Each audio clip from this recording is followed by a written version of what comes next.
আসসালামু আলাইকুম বন্ধুরা। আজ আমি আপনাদের নিয়ে যাচ্ছি বাংলাদেশের অন্যতম সুন্দর একটি দ্বীপ মহেশখালীতে। তাই সকাল সকাল বের হয়ে গেলাম। আমরা এখন আছি কক্সবাজার শহরের ৬ নাম্বার ঘাটে। এখান থেকেই প্রতিদিন অনেক মানুষ স্পিডবোট বা ট্রলার দিয়ে মহেশখালীতে যাতায়াত করে। এই যে দেখছেন সামনে বিশাল পানির ধারা, এটিকে স্থানীয়ভাবে কুহেলিয়া নদী বা মহেশখালী চ্যানেল বলা হয়। এই নদীর উপর দিয়ে স্পিডবোটে করে মাত্র ১০ থেকে ১৫ মিনিটে আমরা পৌঁছে যাব মহেশখালী দ্বীপে। আবার অনেকেই স্থানীয়ভাবে নৌকায় যেতে চান। নৌকায় যেতে সময় একটু বেশি লাগে। নৌকায় যেতে যেতে বা স্পিডবোটে যেতে যেতে চারপাশের দৃশ্য সত্যিই অসাধারণ।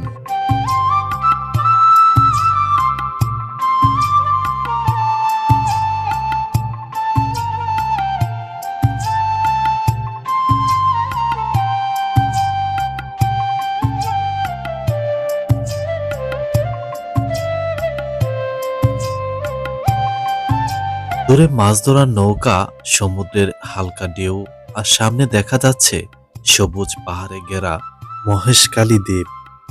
মহেশখালী শুধু সুন্দর দ্বীপই নয়, এখানে রয়েছে অনেক দর্শনীয় জায়গা, যেমন বিখ্যাত আদিনাথ মন্দির।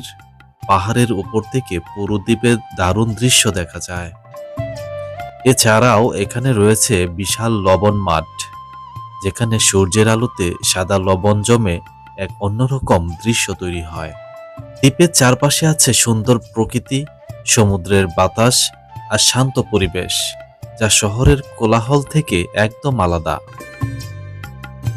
আপনারা যদি কক্সবাজারে ঘুরতে আসেন, তাহলে অবশ্যই একদিন সময় বের করে মহেশখালী দ্বীপে ঘুরে আসবেন। খুব কম সময়ে এখানে পৌঁছানো যায়, কিন্তু অভিজ্ঞতাটা হবে অসাধারণ। কক্সবাজার শহর থেকে প্রায় ১২ কিলোমিটার দূরে মূল ভূখণ্ড থেকে মাঝখানে রয়েছে কুহেলিয়া নদী বা মহেশখালী চ্যানেল। আপনাদেরকে আগেই বলেছি স্পিড বোটে যেতে কম সময় লাগে, অর্থাৎ ১০ থেকে ১৫ মিনিট সময় লাগে মহেশখালী দ্বীপে পৌঁছাতে। মহেশখালী দ্বীপ কেন বিখ্যাত? মহেশখালী দ্বীপে একসাথে অনেক ধরনের প্রাকৃতিক সৌন্দর্য দেখা যায়, যেমন পাহাড়, সমুদ্র, লবণ মাঠ, ম্যানগ্রোভ বন।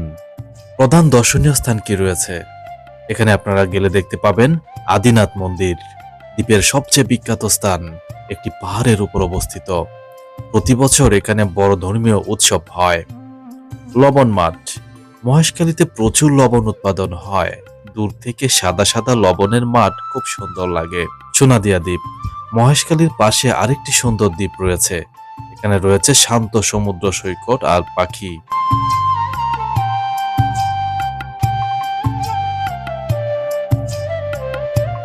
মহেশখালী বাংলাদেশের অন্যতম বড় পানের উৎপাদন এলাকা।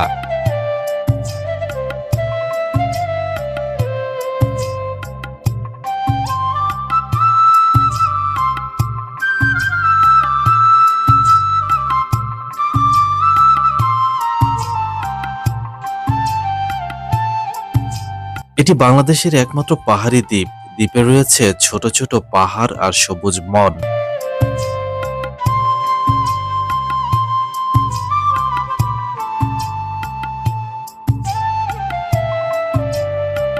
প্রাকৃতিক বৈশিষ্ট্যও কিন্তু রয়েছে। এটি বাংলাদেশের একমাত্র পাহাড়ি দ্বীপ। দ্বীপে রয়েছে ছোট ছোট পাহাড় আর সবুজ বন। সমুদ্রের বাতাস ও পরিবেশ খুব শান্ত। এখানকার স্থানীয় মানুষের জীবনযাত্রাটা কেমন? অনেক মানুষ মাছ ধরা, লবণ চাষ এবং পান চাষ করে জীবিকা নির্বাহ করেন। এখানে গ্রামীণ জীবনযাত্রা খুব কাছ থেকে দেখা যায়। মজার ব্যাপার হলো, মহেশখালী দ্বীপে গেলে একই জায়গায় পাহাড়, সমুদ্র ও গ্রামীণ জীবন তিনটি অভিজ্ঞতাই পাওয়া যায়।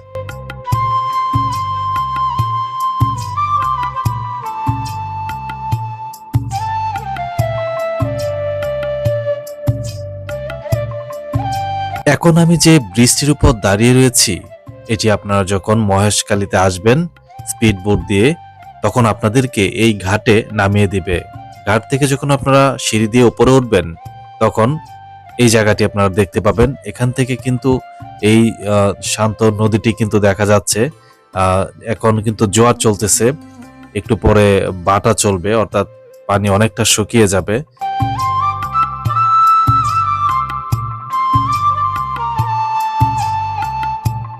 আমার সামনে থেকে এখন দেখা যাচ্ছে একটি স্পিড বোট কিন্তু আসতেছে। সত্যি অসাধারণ সেই দৃশ্য। এটার উপর দাঁড়িয়ে যখন আপনারা উপভোগ করবেন, আপনাদের অনেক ভালো লাগবে।